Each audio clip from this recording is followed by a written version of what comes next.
Okay class, welcome to Car Financing 101. Today's topic will be high loans and full loans. So we're going to be talking about how they work, what you need to know, and I'll give you an example so you can better understand what it is. Okay? First things first, high loans and full loans, how they work. To be honest, I forgot what I typed behind here. So let's take a look. Okay, now I know. Okay, example, right? How they work. Let's say you want to buy a car that costs $100,000. Let's say you are opting for a full loan. Okay, first of all, high loan. What it means is you take a loan that does not you put some money down towards the car. Let's say the car is 100,000. You put maybe $5,000 or $10,000. Basically, it doesn't meet the MAS requirement of 30 or 40% down payment. Okay. So that's what it means by high loan. Full loan means the car is $100,000. You take a loan of $100,000. Yeah, basically it's like the full amount of the car. You take a loan. Okay, full price of the car. You take a loan. So full loan. All right. Let's say you are taking. This is a full loan example. Okay, but it works the same way whether it's a high loan or full loan. It works the same way. So let's say the selling price is $100,000. You down pay $0. Okay, so if you down pay $0, the dealer will tell the bank that they are selling the car at 143,000 because 100,000, the amount that you want to borrow, 100,000, is 70% of the car's selling price, which is 143,000. Okay, so let's bring up the calculator here. So 100,000, okay, I just put 100 divided by 0.7, you get 142.85, which if you round up will be 143. Okay, so 143k multiplied by 0.7, you get about $100,000.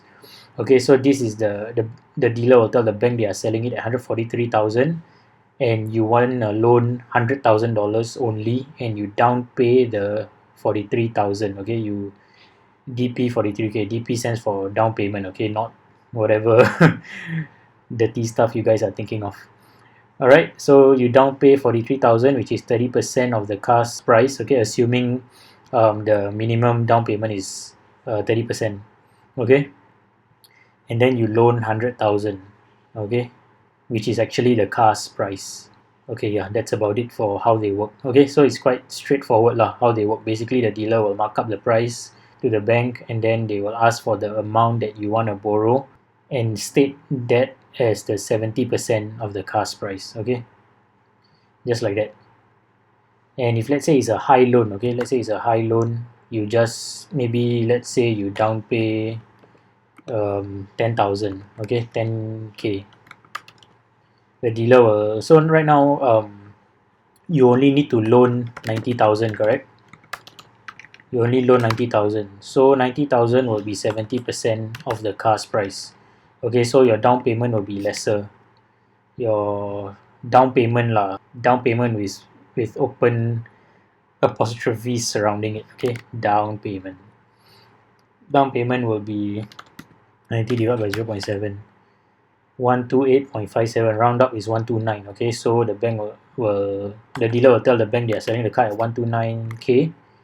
Alright, because 90k is 70% of 129k, so you down pay 129 minus 90, 39k. Okay, so if you take 129 multiplied by 0.7 is 90k, about there lah, 90.3, 90,000. Then 129 times 0.3 is 38.7, which if you round up is 39k lah. Okay, so you down pay open apostrophe 39k and then you loan 90k.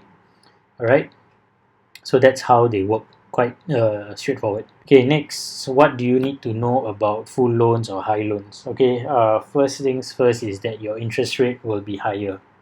I believe that's what I typed. Yeah, okay, correct. Okay, higher interest rates versus traditional loans. Okay, traditional loan means a loan where you down pay 30% or 40%. So higher interest rate. Okay, first of all, if you take a traditional loan from a bank for a PAF car, your interest rate you are looking at maybe 1.88, 1.98, 2.48, 2.68, around this range. Okay, for high loans or full loans, you are looking at a interest rate of like 2.68 onwards to, I won't say 4%, it's more like 3.98%. You have 4+%,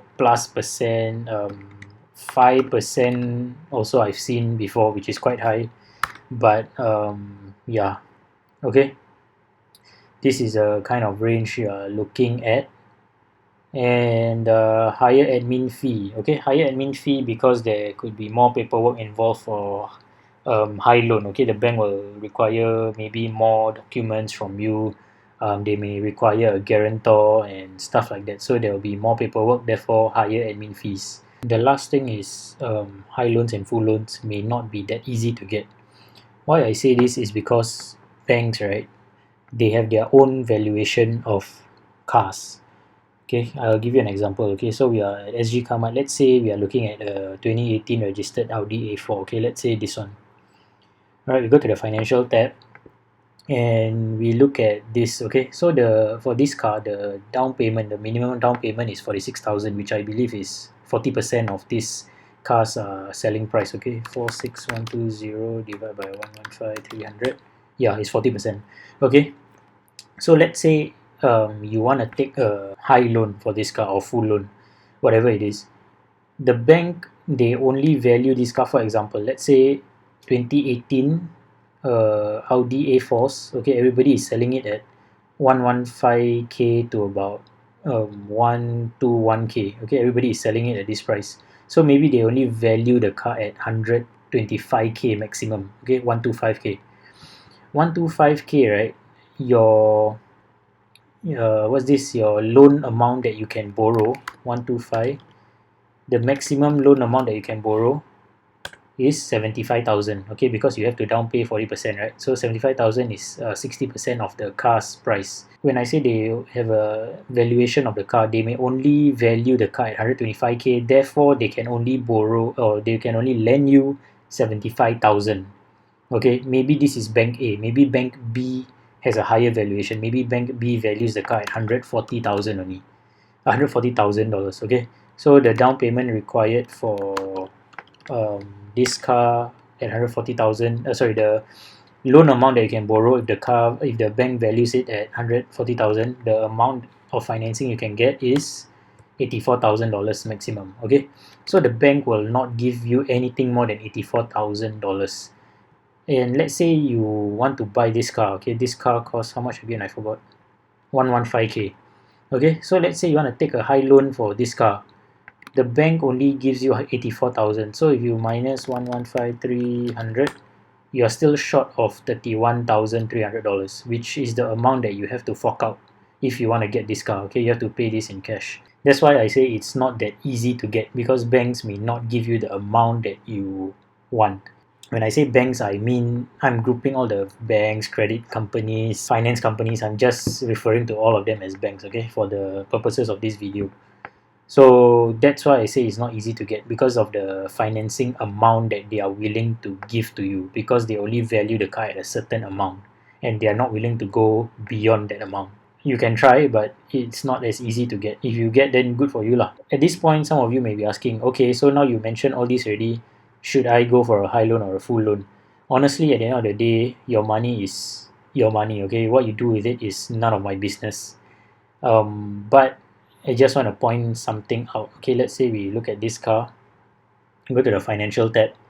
When you take a high loan, right, or a full loan, you may want to pay attention to this thing here, okay, the loan break even. Basically, what this table shows is when your loan amount, how much you owe the bank, equals the value of the car. Okay, whether you can break even or not. Basically, break even means whether you can sell the car and get back some money, or sell the car and don't have to fork out any money. Okay, one thing I want to add is that this table isn't the most accurate, because even though your car's paper value is this much, you may consign it or you may sell it to a dealer and they may offer you somewhere very close to this amount.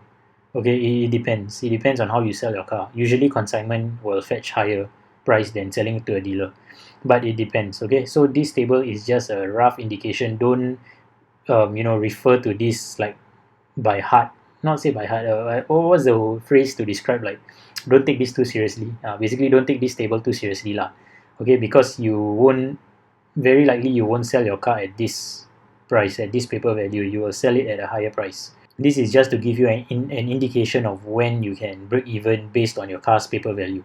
So I'll give you an example. Let's say the car price is 115, okay, 115,300. You down pay the minimum amount, which is 30 or 40%. I need to calculate, but anyway, it doesn't matter. So you take a loan of $69,180. Your car's deregistration value is only about 56,000. In practice, right, in reality, what happens is, let's say you borrow 70,000, okay, 69,000, sorry, and your car is only worth this much. Let's say you within the first year you lose your job or something, and you have to scrap your car or you have to sell your car. Your paper value is only this much, but the amount that you owe the bank is this much. So let's say you sell your car to a dealer at 60,000, for example, okay, your loan amount is still 69,000. That means you have to fork out like another $9,000, yeah, to make up the difference, because you owe the bank more than what your car is worth. You can only break even in the fourth year when your car is worth more than what you owe the bank. Alright, okay, so this example here is when you take a bank loan or when you down pay the minimum requirement as required by MAS. Let's say we take a high loan, okay, let's say you down pay only $10,000 and then your interest rate will be let's say 3.98. Alright, so you look at that, you can only break even in your sixth year, okay, where your car COE is going to end already, because you look at these two difference, the price difference between this and this, it's only like 20k, 21k, 22k, it's about $3,000 difference. Yeah, your car depreciates at more than 1k a month, okay, about 14k a year, yeah, more than 1k a month. So your car COE is going to end already, then you can break even. So that's the thing about high loans or full loans. Your break even point will be further in the future, okay. Likely it will be when your car COE is going to end, then you can break even. Yeah, so other than that, I think yeah, that's pretty much it for high loans and full loans. I don't know what else I'm gonna share with you, but yeah, okay, if you guys have any other questions whatsoever about car financing, just leave a comment down below and I'll try to do a video on that. And yeah, thanks guys for watching. Hope you enjoyed this video, and yeah, I'll see you guys in the next video.